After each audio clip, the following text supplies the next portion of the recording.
Good morning. Welcome to B2B Online 2024. Thank you, Ryan, for putting on such a great show. I'm Tom McFadyen, and I'm here to talk about B2B channel strategies.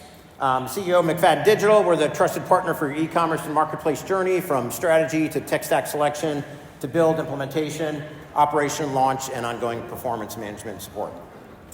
I've got a lot of content I'm going to talk about in the next 45 minutes. We will have a code at the end to get a copy of the slide, so we'll get that to you. And I want to just give one slide of background on McFadyen Digital quickly, and then we'll get into the lots of slides of content. So 4 things to know about McFadyen Digital. We've been around a long time, about four decades building out e-commerce for 10% of the Fortune 500. Been building out e-commerce solutions for over a quarter century, since the late 90s. And 15 years building out marketplaces. In both of those segments, e-commerce and marketplaces, many sites generating over $1 billion a year. We do large scale, so pretty much every dimension of what you would call large. Billions of dollars of sales, tens of millions of SKUs, tens of millions of users. Pretty much every dimension we push the limit. We have several hundred e-commerce and marketplace professionals spread across the US for onshore, Brazil for nearshore, India for offshore, and a European presence. And we publish lots of thought leadership.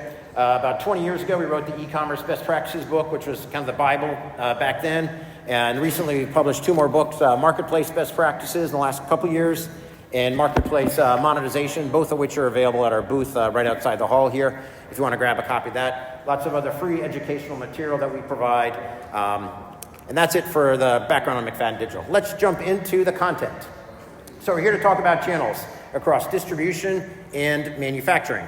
So at last year's keynote, I talked about the trends in overall B2B sales, which grew about 15% to 15 trillion combined for manufacturing distribution.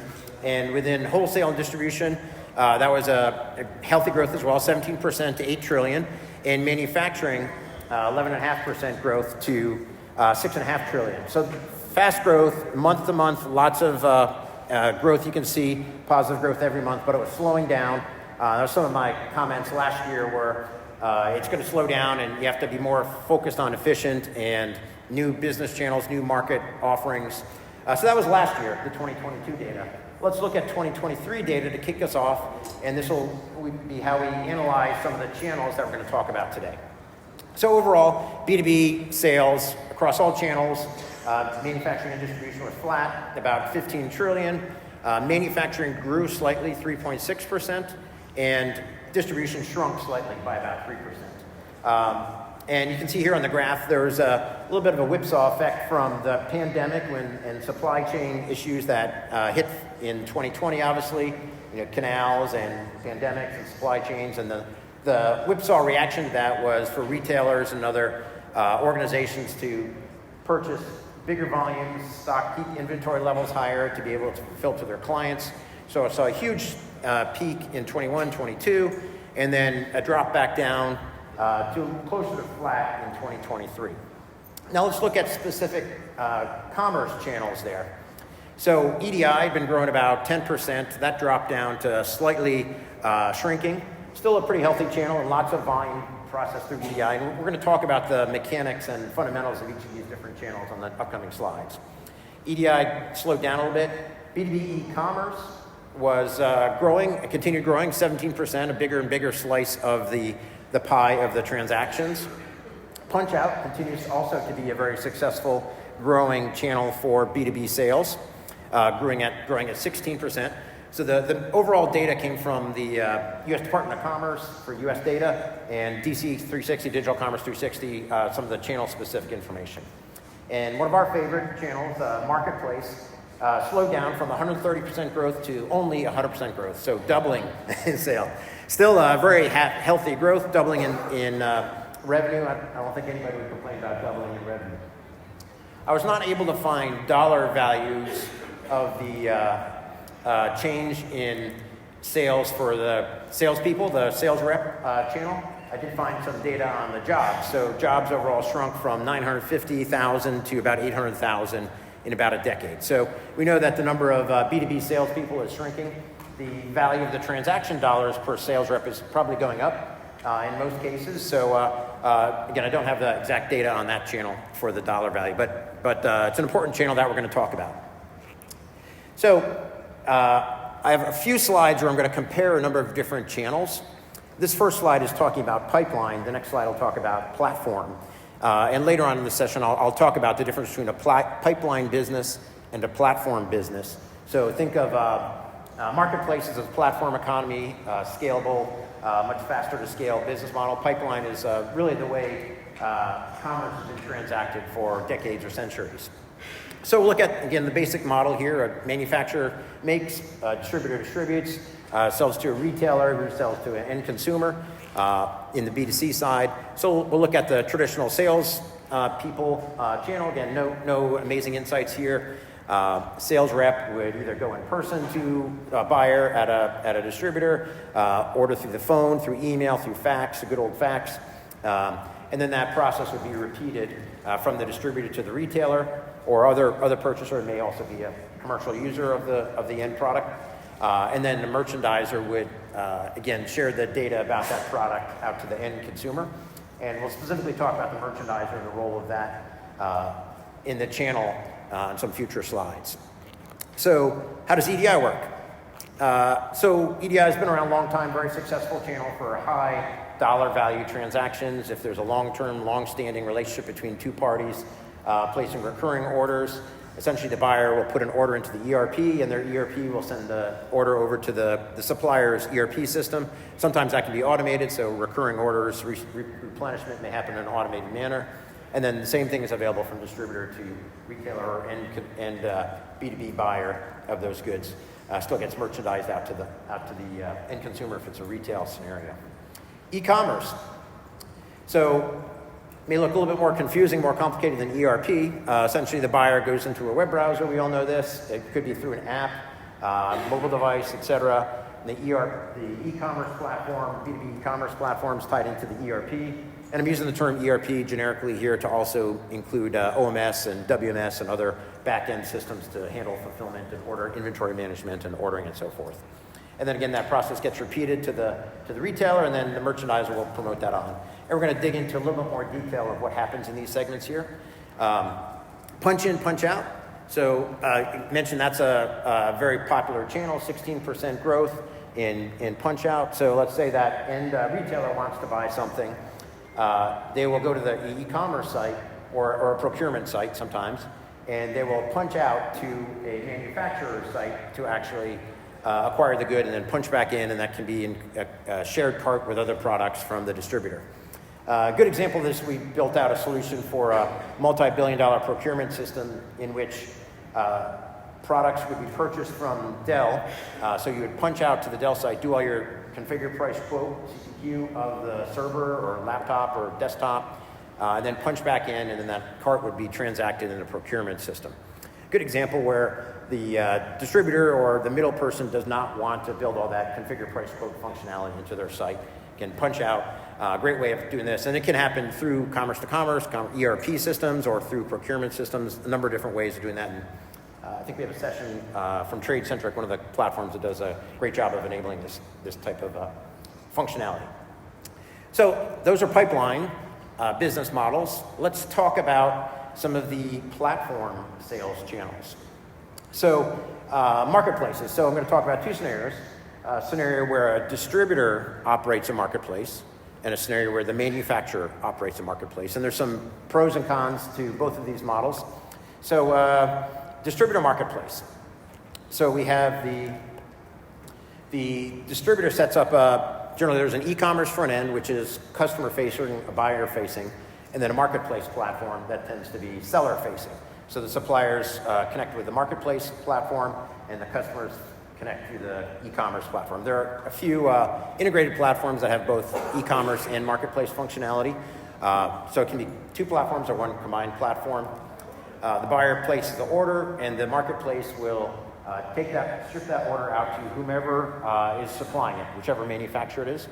And there can be, the scalability of marketplace is huge. So Amazon has 3 million suppliers or sellers in the Amazon marketplace.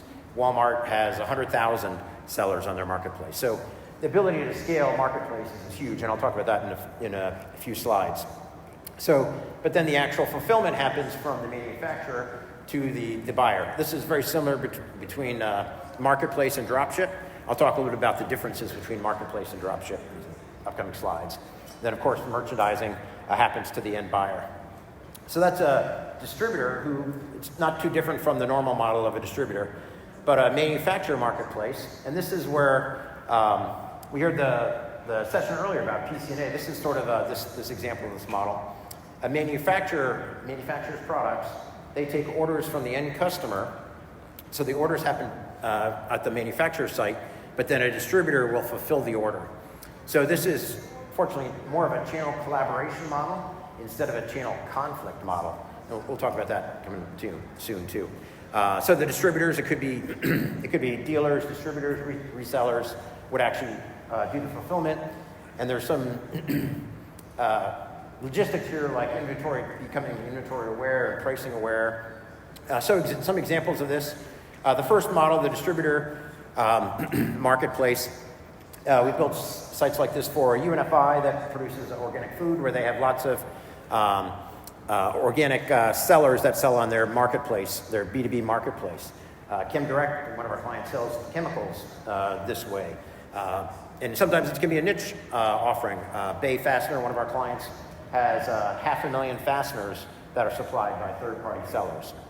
That's the first example of a distributor marketplace. And then the manufacturer, I mentioned the earlier session today, PCNA, if I'm getting the name right.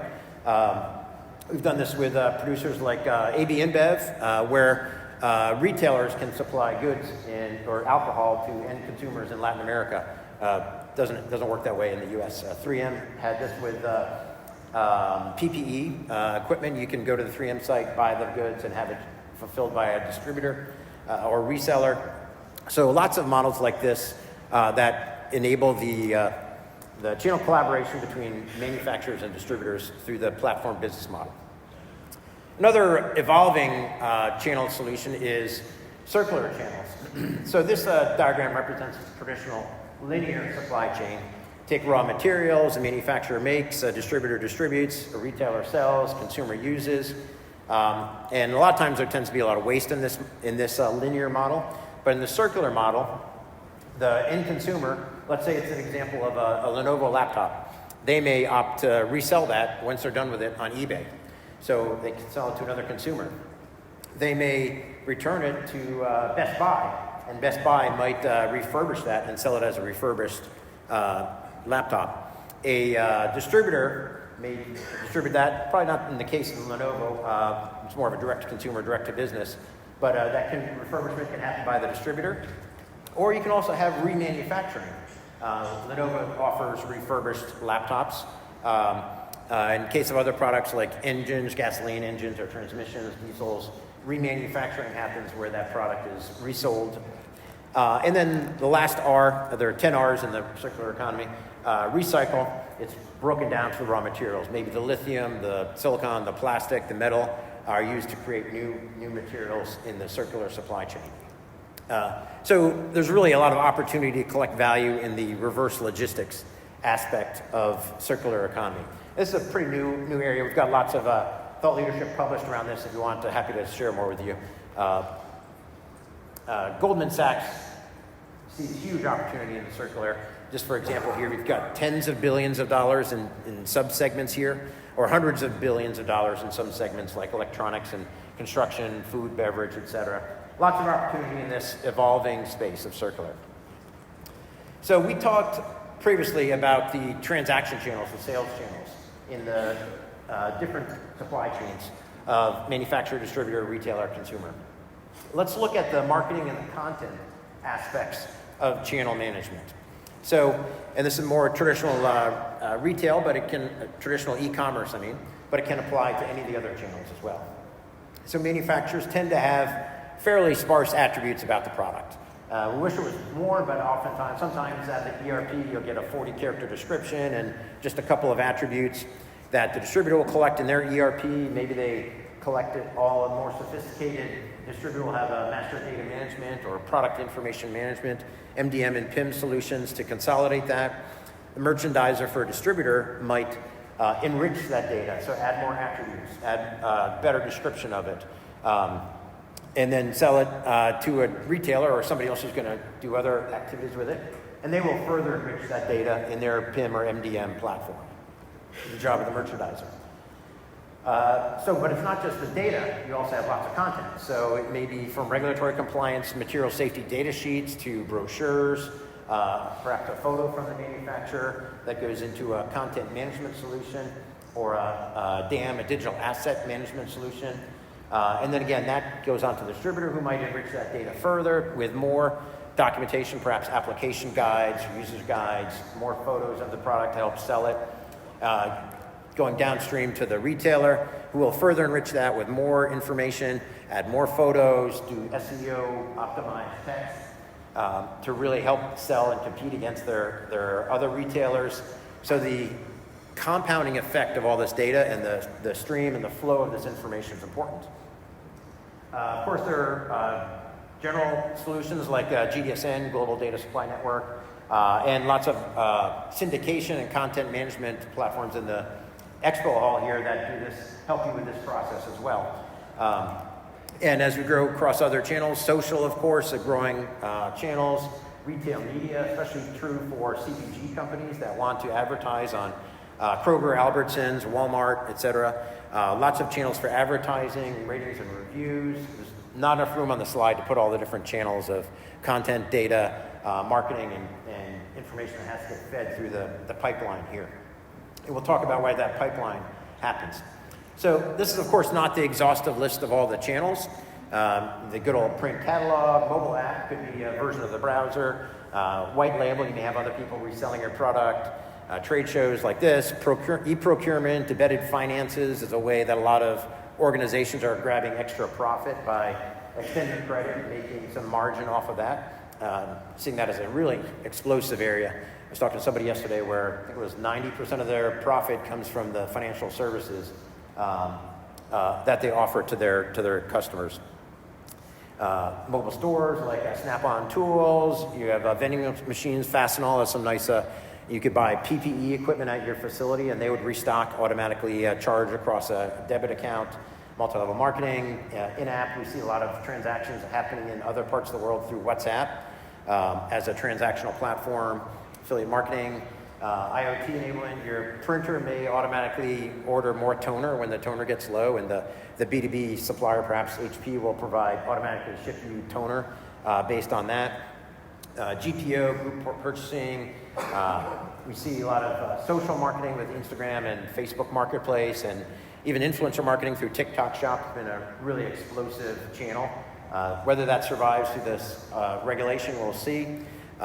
Marketplace for services. There are lots of different types of marketplaces. So you may sell hardware, but you need to have a network of service providers so people could come to your site to buy your product, but then you have a marketplace for services to people that can install it, that can service it, and so forth. And of course, AR/VR as a channel for not only product visualization, especially when you're doing CPQ, configure, price, quote, but the operation, installation, maintenance, service, etc. You've seen this before. McKinsey did a study and found that a couple years ago that the B2B buying channels grew from 5 to 10 in 2021. I haven't seen any data since then, but I imagine it's probably getting closer to 15 channels that are being involved in the decision process for B2B purchasing. So we saw those different channels, and e-commerce obviously has a lot of benefits, but how can you transition from salespeople to e-commerce? And how can you not just transition to take away their jobs, but actually enable them with additional capabilities? So some of the features that we've been building out in B2B commerce over the past quarter century involve contract pricing. You may have specialized pricing for different buyers. You may have special catalogs for that buyer. Let's say you sell to quick service restaurants and you have different branded napkins or cups for them. You don't want the parties to see the catalog for Roy Rogers or whatever it happens to be. The RFQ capability that a lot of orders usually were placed through salespeople. A lot of that can be done online now. A salesperson might still be involved in pricing that RFQ, but it's automated through the online process. CPQ, the lots of vendors for configure price quote, so enabling the customer, like when you purchase a computer, as you may have seen on Lenovo or Dell, that's a CPQ tool that you can configure, you price, and you quote that. Punch in, punch out, we talked about. PIM and MDM integration so that the supply chain downstream can get access to those attributes about the product, the DAM, the digital asset management, get the brochures, the material safety data sheets, whatever else you might need in there. Integrating with a branch counter, point of sale system. Organizational modeling. So in B2B, this is definitely a requirement that we see that doesn't exist in B2C so much. So you may have people who can request products, people who will approve the products, people who can do the distribution of it, people who actually authorize it. So modeling out that organization and building out the workflows around it. The next step there, the approval workflows and the admin management so that the end buying organization can set up their own rules for approval. If this person has this spending limit, it goes to this cost center. They share this buying account. This budget goes to this department within the organization.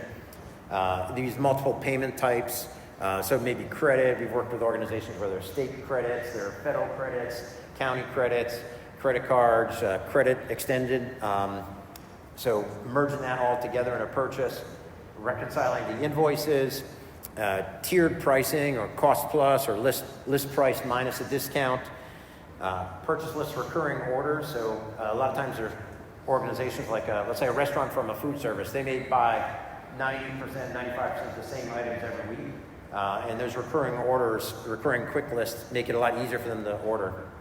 But a shipment may need to go out to multiple destinations. So in B2B, again, these are requirements not typically found in a B2C site.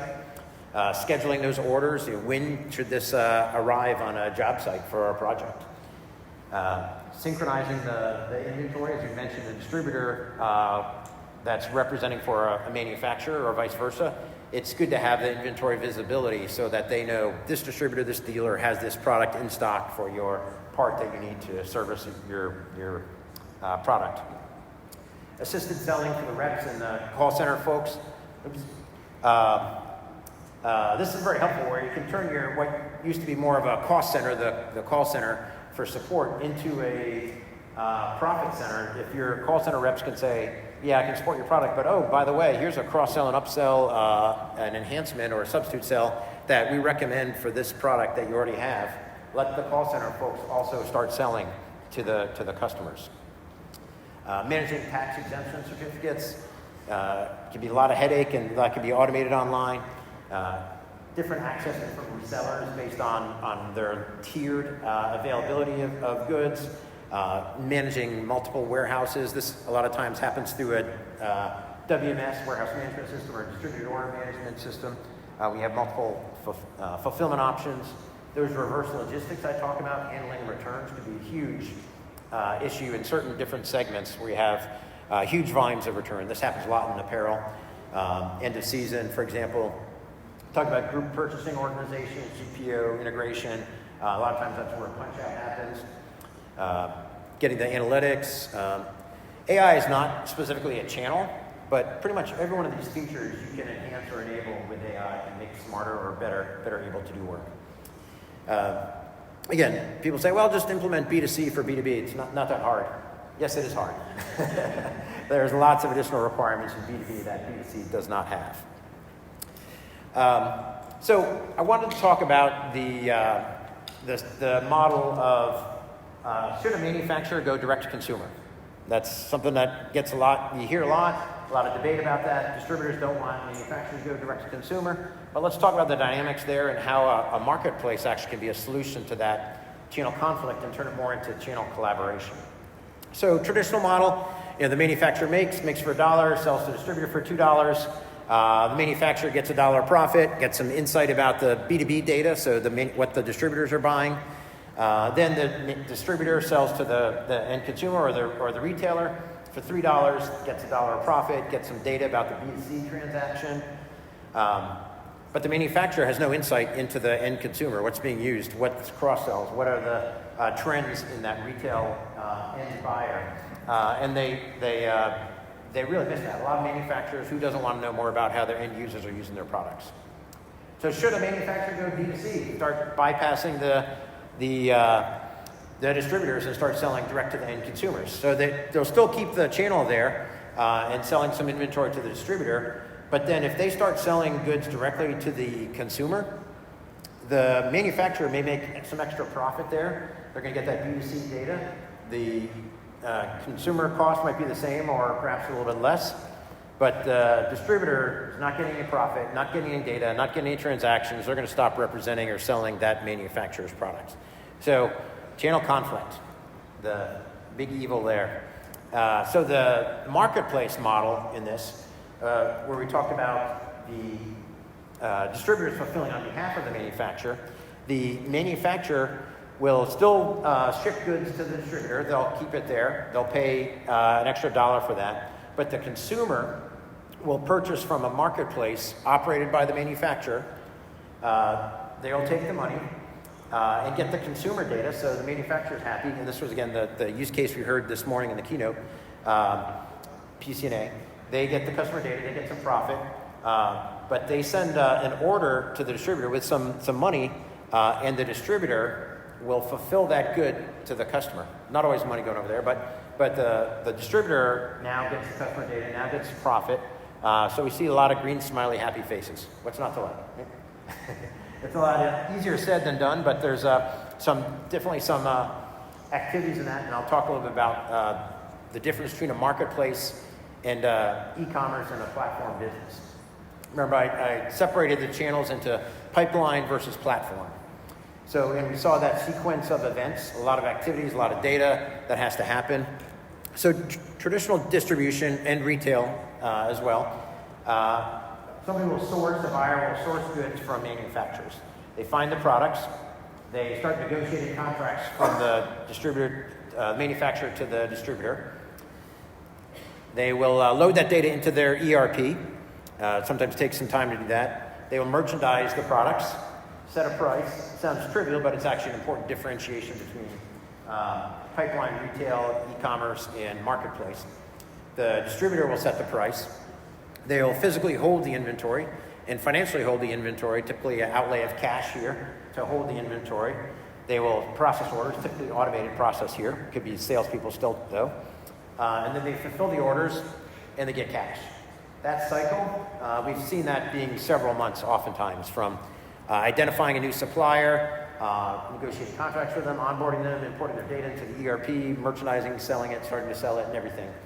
2, 3, 4 months sometimes on onboarding a new seller.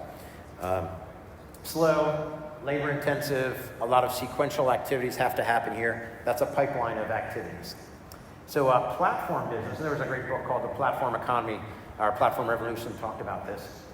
It's also in our book too.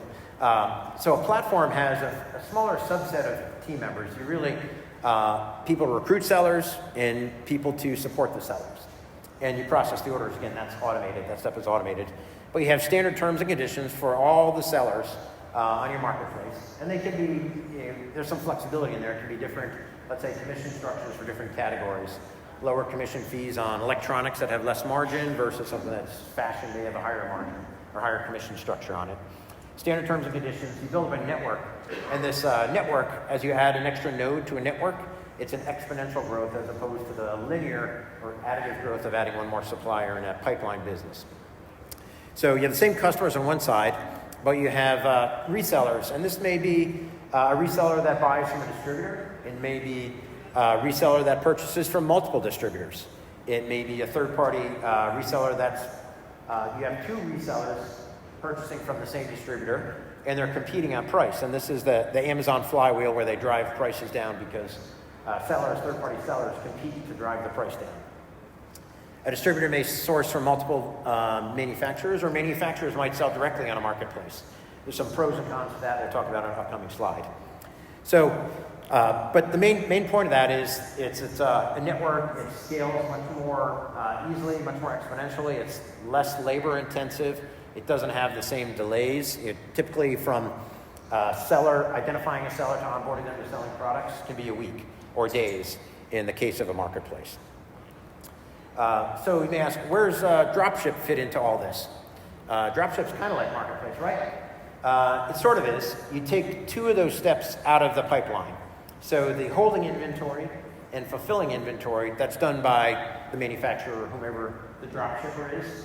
But the distributor or retailer still has to go through sourcing products, negotiating contracts, loading them into ERP, merchandising them, setting a price, processing orders, and so forth. So still linear, but a little bit more scalable, linearly scalable. We define something called the marketplace maturity model, which goes through those three steps from first-party e-commerce, which is the pipeline, to Dropship, which takes two of the steps out of that pipeline, to a third-party marketplace, then two steps above that, quantitative management, where the data really is used to optimize and automate the process of scaling, and then optimizing where you constantly introduce new business models like Amazon and Walmart and other marketplaces. So if you want to learn more about that, we have a great white paper on this marketplace maturity model to talk about the differences. And I'm certainly not advocating that you should only go marketplace or only go dropship. There is an application for each of these business models.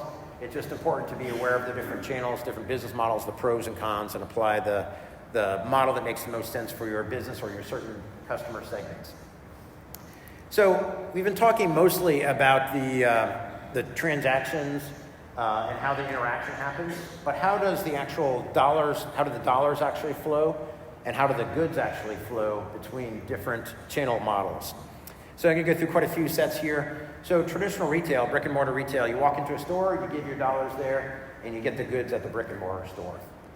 E-commerce, I'm talking more retail here. You go to the e-commerce site, and then from a distribution center, fulfillment center, from the retailer, could be also B2B Ecommerce, where the distributor is shipping it out, ships it to the work site or the home in retail. In marketplace, dollars are taken on the e-commerce site. Goods are shipped from the third-party seller or drop shipper to the work site. BOPIS, we've got lots of fun acronyms here we're going to talk about. Buy online, pick up in store. You give the dollars on the e-commerce site, but you go to the brick and mortar store to pick it up. Curbside is very similar. Somebody will take it from inside the store to the curb.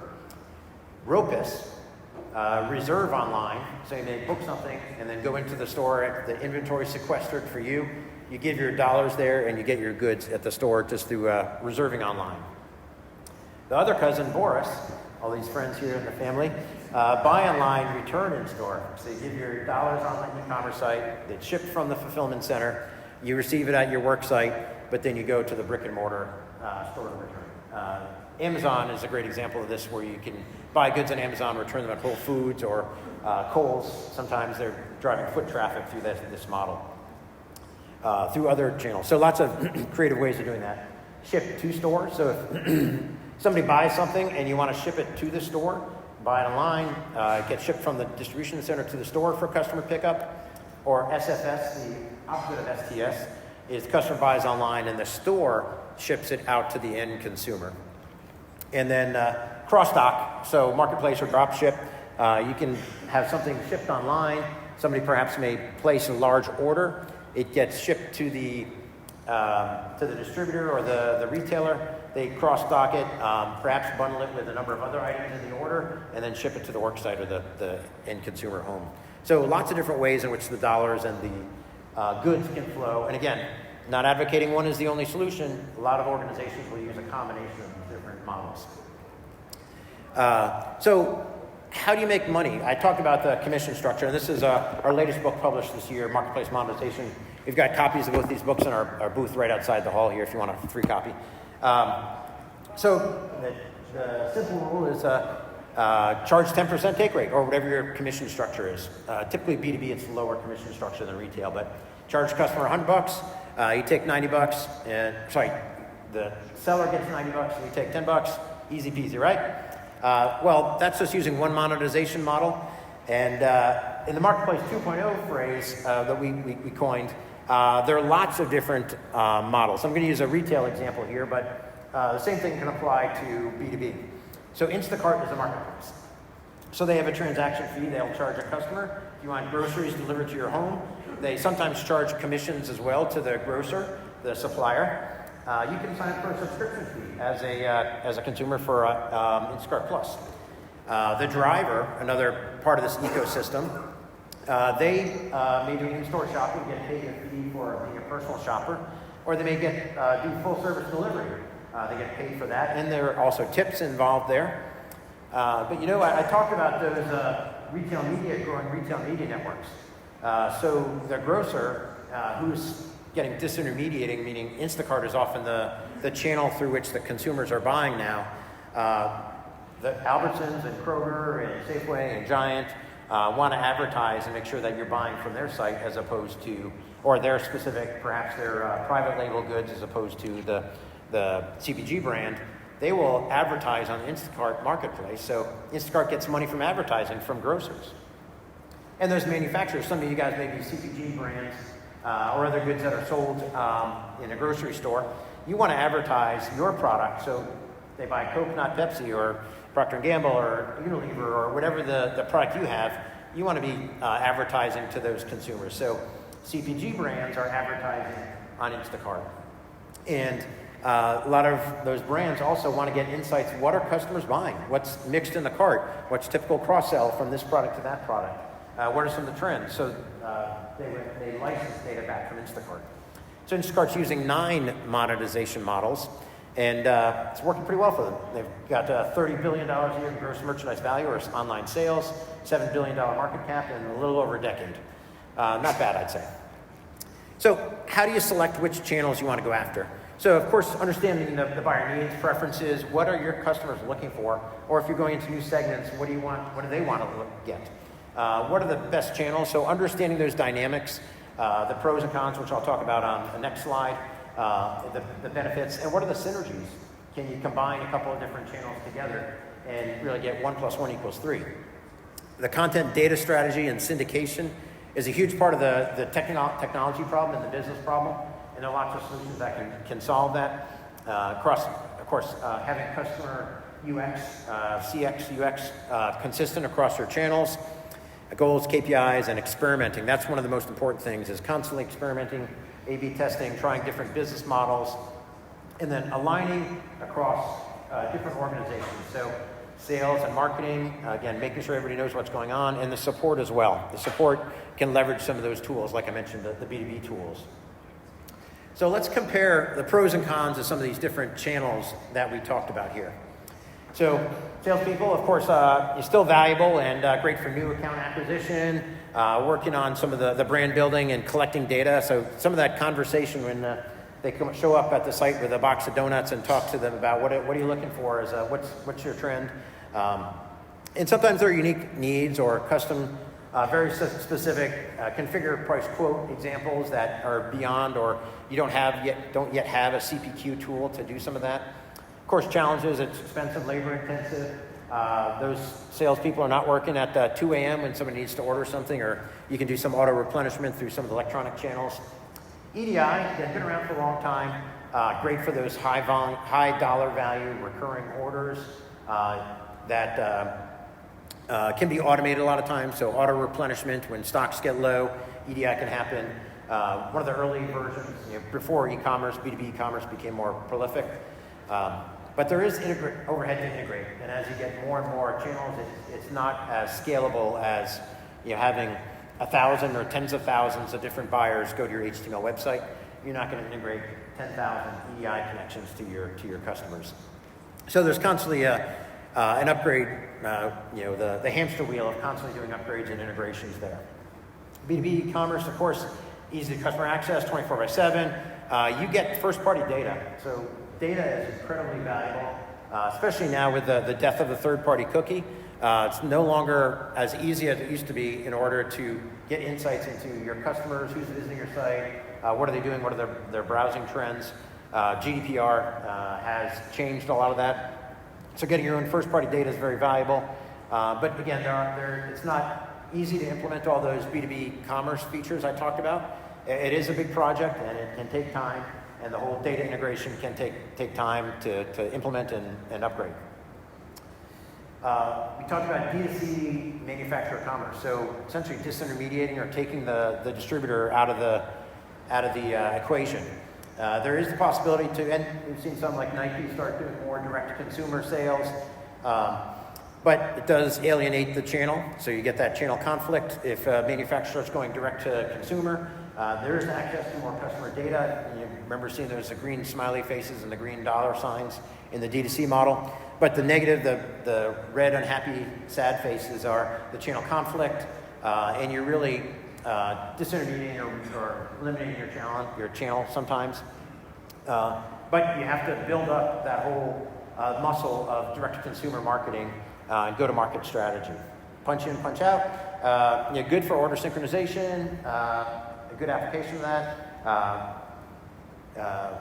We generally recommend that in certain use cases, so not bad, but there is some overhead to integrate. Companies like TradeCentric have made that a little bit easier to do. The circular channel, circular marketplaces, circular platforms, really untapped growing potential here. There are regulations in the EU, the European Union, that you have to start being circular. They're implementing battery passports that trace goods and require certain buyback from manufacturers of good to be circular. There's less regulation about that here in the US, but definitely you're going to start seeing a lot more of that in Europe as these laws come into play. And shareholders, consumers often care about your corporate social responsibility or your ESG, environmental and social good and governance as an organization. So lots of B Corps that gain value from that. It is a new space, and there are lots of challenges with it, so it's not the easiest thing to do.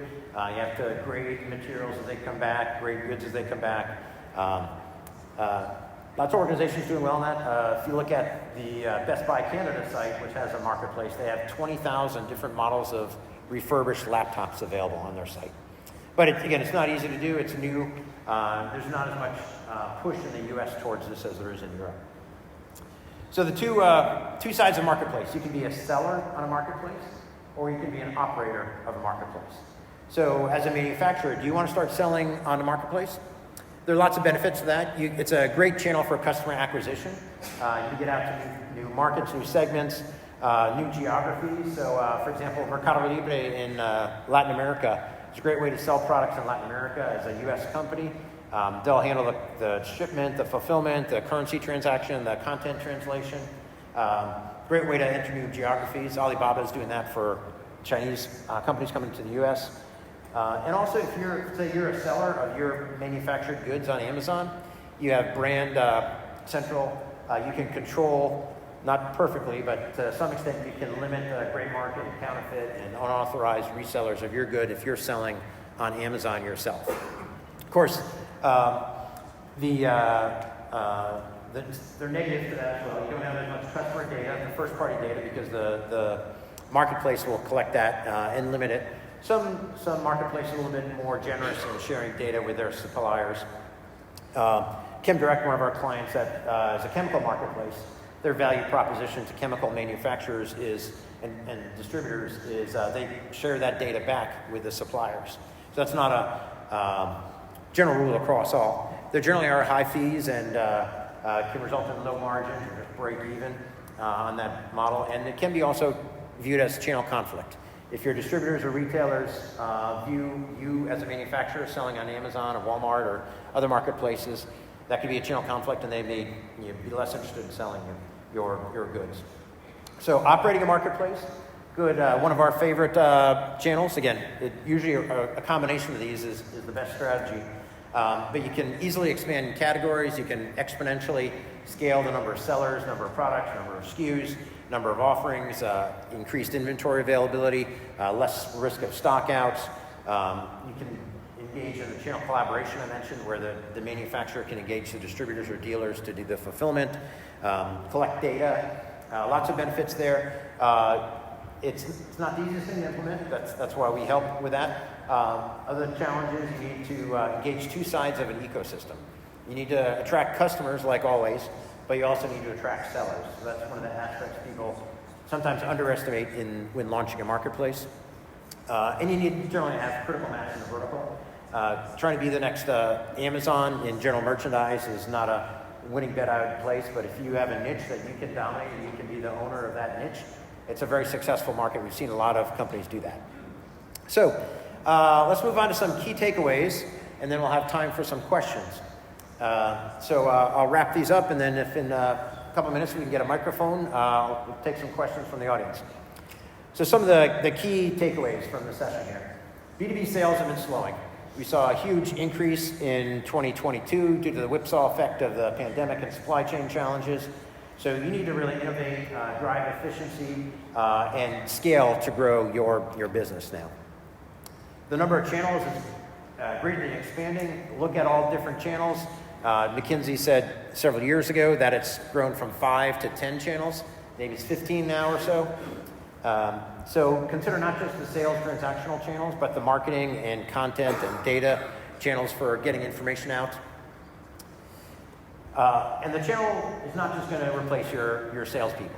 It can augment and supplement them and give them more power, as well as your call center staff to transact and sell higher volumes per salesperson and make the cost center of a call center into a profit center sometimes.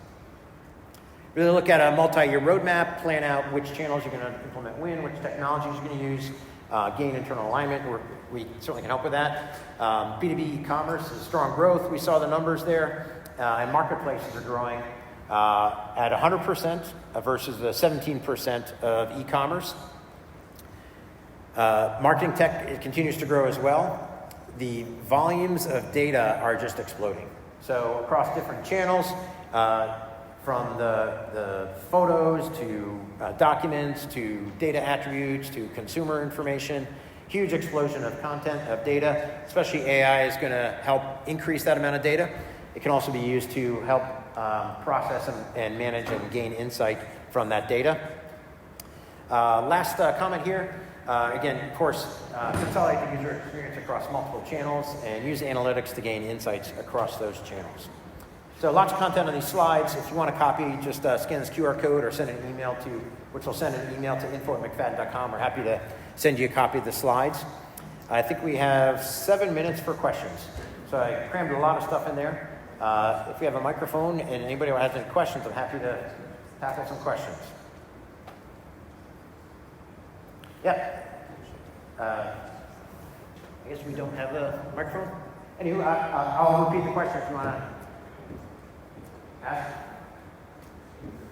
Go ahead. I just wanted to know, in your travels, do you see a company?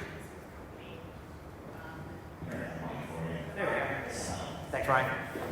In your travels, for having this company, is a marketplace option feasible to kind of replace the kind of merge In my opinion, it's not just feasible, it's recommended. We see lots of cases of that where acquisitive companies may have 10, 20, 30 ERP systems and half a dozen PIM systems and a similar number of OMSs, et cetera. The nice value of a marketplace approach that is each of the acquisitions or divisions can be a seller on that marketplace. And I mentioned new products can be added into a marketplace in a week or in days sometimes. So as you do acquisitions, those products can be loaded into the marketplace. The fulfillment can be handled through the separate systems, the separate ERP, separate OMS, separate pricing system, maybe even a separate CPQ or RFQ process for those different divisions or acquisitions. The customer can still have one unified e-commerce front-end experience, or through other channels if it's other types of punch in, punch out, etc. So it's definitely a way to handle those uses for acquisitive companies. Great question. I should add to that. Have another question over there?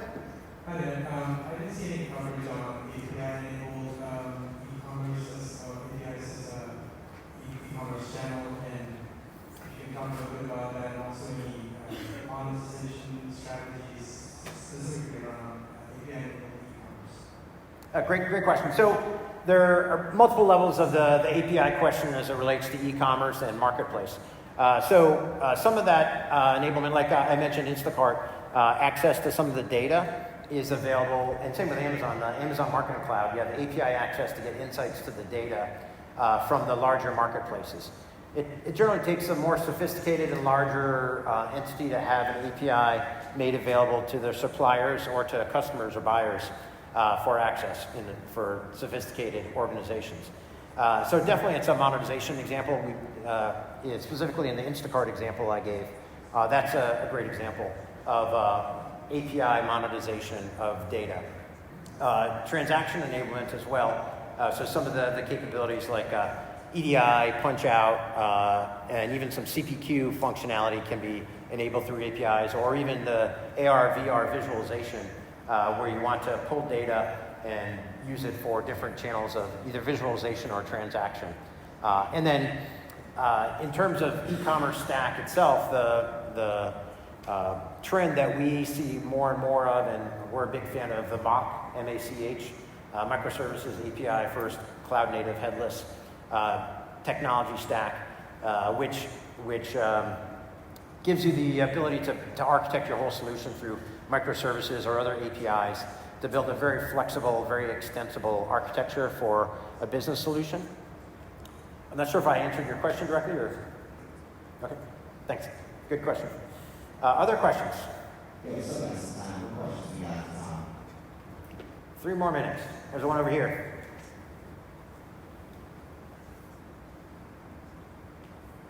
Hey, Tom, long time no see. Yeah, good to see you.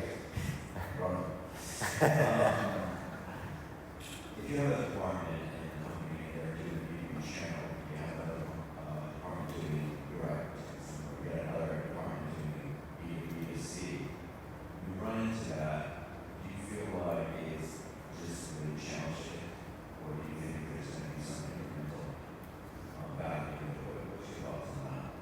It's challenges. Thanks.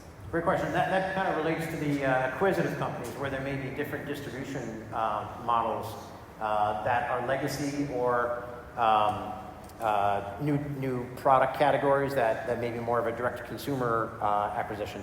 So certainly there are some technology stacks that enable different channel models. So one of the sites we built a long time ago is Viking Range, working with a new company, Middleby. But essentially, an example of that was on one tech stack, one platform, end consumers could see products, could purchase and view pricing for accessories and spare parts, a knob or a $10 this or $20 that, which a kitchen remodeler doesn't want to end up selling a $10 knob for your range.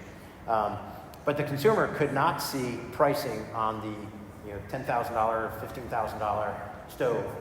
Because oftentimes the kitchen remodeler or the distributor would sell that above list price. Sometimes it's below list price.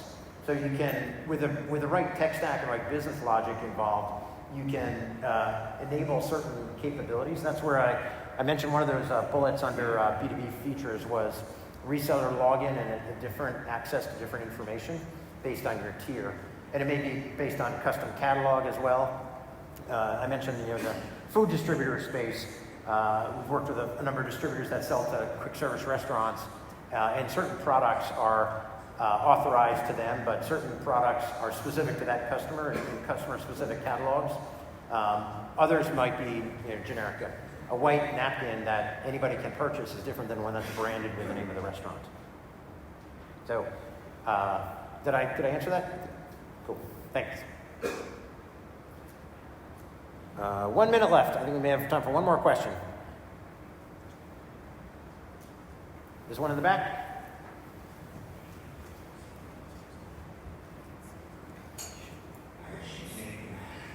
Good to see you, Tom. Good to see you. Are you seeing more growth in more industry vertical marketplaces as opposed to horizontal marketplaces? Definitely. As I said, it's hard to be a general merchandise and compete against the Amazons and Walmarts in the retail space or in any general merchandise. So having a very specific niche that you go after, I mentioned chemicals, fasteners, there are all types of specific niches, especially more so in B2B than B2C, where that opportunity exists to own a certain category. There can be certain shipping restrictions, hazmat or certain availability, certain supply chain channels, certain configuration capabilities, CPQ. You're not going to have everybody build that out for a certain product. That's where we personally see more opportunity and to be It's generally not a winner takes all. It's more of an oligopoly where you may have 2 or 3 or 4 dominant players. So there's probably never going to be just only Uber. There will be Uber and Lyft.